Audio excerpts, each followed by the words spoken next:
Welcome to week 4 of this fantasy football season. To me, week 4 is the great equalizer week.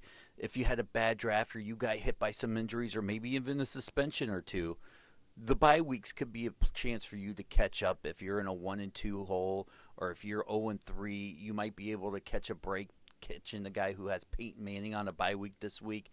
And you may catch some momentum. It could a little burst of luck, some good waiver wire moves. You may end up becoming even by week 5 or 6. I'm Dennis Farrell. This is a Fantasy Selfie. Let me get you caught up on all the news happening this week. First and foremost, Arian Foster. The hammy injury that he sustained right now is the same one that bothered him and kept him out of preseason this week. It's one of these that I'm concerned from the long future. Alfred Blue definitely a must own. I may even keep an eye on Jonathan Grimes just in case, but this is going to plague him throughout the season. Dennis Pitta is out for the season. I say Owen Daniels is the guy that you may want to pick up in fantasy football. The Baltimore Ravens say they're going by a tight end by committee, but Kubiak and Owens have a history together. I suggest you pick him up if you're starved for a tight end. Danny Woodhead is out for the season. I'll cover some of that in the waiver wire pickups. Jonathan Stewart may be out up towards a month.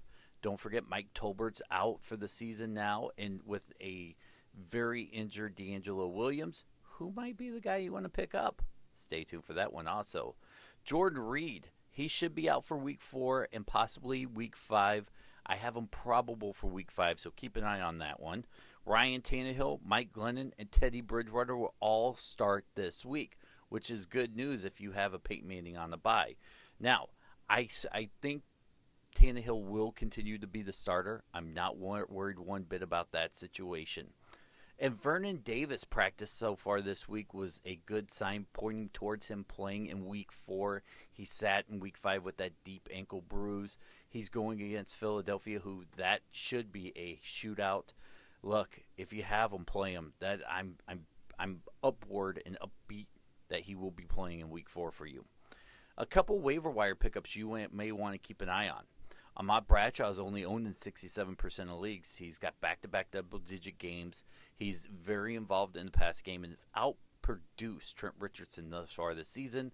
If he's available on your waiver wire, running backs are at premium right now. He's a must-own. Alfred Blue, who I mentioned a few minutes ago, was only owned in 4% of leagues. He went 13 for 78 against the Giants. He had one nice run called back. He is another must-own as long as Arian Foster is banged up. Jordan Matthews, rookie wide receiver for Philadelphia. I'm big on him this week, owning 3% of leagues against Washington. He went 8 for 59 and 2 touchdowns. I wouldn't expect those games often, but this is a high-flying offense in Philadelphia. Any of these guys could hit at any moment. He's worth it own, maybe a flex play based off of matchups. Brian Quick, owned in 21% of leagues. He had another great day. So far this season, Brian Quick has 16 catches for 236 and 1 touchdown.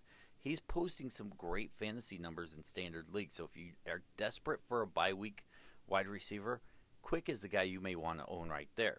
Coby Fleener is owned in 16% of leagues. Let's say you do own a Vernon Davis and you're still slightly gun shy about playing him. Coby Fleener may be the guy you want to go for. Last week he went 4 for 49 and a touchdown against Jacksonville. This week he goes up against Tennessee. I like him a lot for a play this week. And Niles Paul, owned in 7% of leagues and climbing. As long as Jordan Reed's out, this Paul kid is going to produce for you. In the last 3 games, he went 4 for 86, 8 for 79 and a touchdown, and 6 for 68. You might want to go out and pick him up. And one guy everybody's billing on a little bit early and I'm still high on, it always gives me a big laugh, is Bishop Sankey. Here's a rookie that was going in about the 5th round in 12-team leagues. People are billing out on him now based on his production. But look, it's Sean Green he's going up against. The coach down there said, he has to improve his footwork. What is he, Fred Astaire? Don't worry about him. If he's available on your waiver wire, go pick him up and hang on to him. He's not a play now, and I want to see 2 good games out of him before I even call him a flex play, but I still believe that he should be an own for you right now.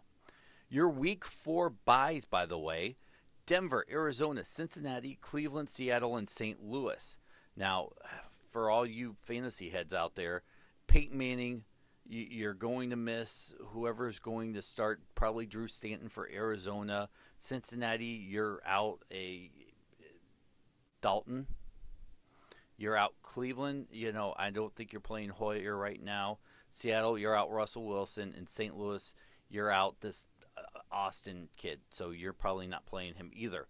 The week 4 matchups for you guys is the Giants at Washington, Buffalo at Houston, Tampa Bay at Pittsburgh, Tennessee at Indy, Green Bay at Chicago, Miami at Oakland, Detroit at the Jets, Carolina at Baltimore, Jacksonville at San Diego.